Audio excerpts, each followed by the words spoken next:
Hey guys, and welcome back to the Aether Hub. Today's video, more Rivals of Ixalan story and speculation.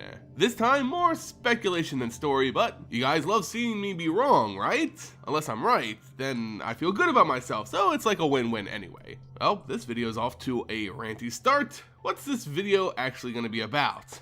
Well, as you guys know, I previously did a video on Azor, the founder of the Azorius on Ravnica, and the Sphinx Planeswalker who brings justice throughout the multiverse. He's stuck here on Ixalan, having given up his own spark to imbue the Immortal Sun with the power to lock down other Planeswalkers. The Immortal Sun, the thing everyone on and off Ixalan want to get their hands on, is obviously super powerful, enough so that it tempts even Nicol Bolas. So Azor must have been a planeswalker of unbelievable magical prowess, and this video is about his potential end.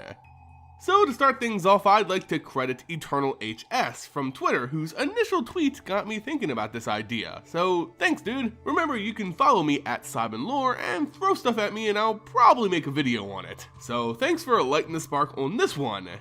We know Azor has done some amazing things in his lifetime, created the Azorius and brought law and stability to Ravnica through the Guild Pact and the Implicit Maze, literally defined the Sphinx race on numerous planes with his own ideals of mystery and wisdom, and now he's created a stone tablet with the power to block planeswalking. He's super ancient, almost timeless, with an untested limit on cancellation and binding magic. What could stop him? Well, the easy answer would be Nicol Bolas, and losing a lot of his power with the sacrifice of his Planeswalker spark, the evil dragon could probably easily kill the nerfed Sphinx. But I don't find that very likely. Bolas has, after all, sent his minions here to do his bidding, so he's not gonna feel the need to interfere with a plane-bound Sphinx, even if they're as old and powerful as Azor. To Bolas, he's irrelevant. Then who's it gonna be? Well, we assume Azor is the guardian of the Immortal Sun. He did lose his spark creating it after all, so it's probably gonna mean a lot to him. We got the 4 races of Ixalan all vying for control over it, and a Sphinx that lost everything to create and protect it. It sounds like a recipe for disaster. Maybe it'll be the combined assault of the tribes of Ixalan that ultimately does the noble figure in. Seems plausible, and will give the races something to actually, do, which would be nice, but still I don't think that's the nail in Azor's massive winged coffin.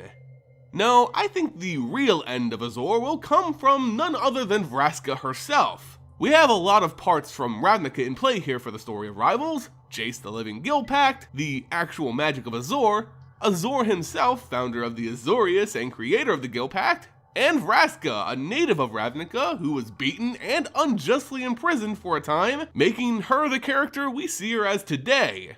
Despite everything we've seen her go through on Ixalan, Vraska, at her very core, wants vengeance. She wants to tear down the Lawbringers of Ravnica, shake the plane to its very core. It's why she plans to lead the Golgari, overthrow their leadership, and use their position and forces. It's why she became a tool of Bolas. He promised her something to aid in this goal. She wants to destroy law and order, and who on Ravnica personifies that? And the forces which persecuted her?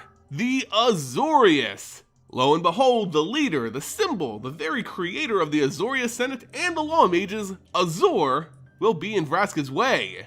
This is the perfect storm scenario. Vraska wants to disrupt and destroy the system on Ravnica. She needs Bolas's help in that. Bolas needs her to get the Immortal Sun. The Immortal Sun is guarded by the founder of the Azorius, the system of Ravnica. She'll turn Azor to stone, take the Immortal Sun, get help from Bolas, and lead the Golgari in an all-out revolt on Ravnica. This is how I see her story arc going, and it all begins with the end of the beginning. The end of Azor, the founder of the Azorius. Sounds good, right? Even plausible, but why do I think he'll die at all? Surely all this can happen with simply knocking him out or just sneaking around him, so why do I think he's gonna die? Well, it's all about how Wizards of the Coast revealed Azor, or rather how they concealed him and presented his card. Ixalan has a lot of mysterious elements to it, like what the Immortal Sun can actually do and what Bolas intends to use it for. But in no world do I and average players believe Ixalan is a block with a profound mystery meant to stump the players and keep them guessing. Just look at our return to Innistrad with Shadows over Innistrad and Eldritch Moon. There was a legit investigation taking place in that block with the players searching for answers along with characters in the story. The big reveal was that Emrakul was coming to the Dark Plane, and it was a really satisfying experience to watch that come full circle, despite the mystery not being too hard to solve. I bring that up because in no way do we get that same sense from Ixalan or Rivals of Ixalan. So Azor himself wasn't some major plot point reveal, it wasn't like aha, it was Azor all along. Meaning Azor as a character was kinda just shoot in to explain the Immortal Sun's origins and bring light to a character we've never seen before but heard a lot of in the lore. It's probably much deeper than that, like they probably couldn't just put any old character here, but what I mean is the story doesn't center around Azor. Azor the Lawbringer's card itself is also another hint to his kill-offness. Him losing a lot of his power in the creation of the Immortal Sun makes it way more likely and believable that someone like Vraska can take him out. Not being a Planeswalker is a huge nerf and means Wizards of the Coast can continue its not kill Planeswalker streak, which they seem to hate doing. Outside of Elspeth, of course. Anyway guys, that's all I have for you on this and why I think Azor will most likely die in Rivals of Ixalan and Vraska will be the one to do it. Let me know what you think about this theory in the comment section below, and while you're at it, leave your own theories there as well. Of course, make sure you like and share this video across the multiverse, and of course subscribe to keep up to date on my latest videos. As always my dudes, thanks for watching, and I'll see you next time.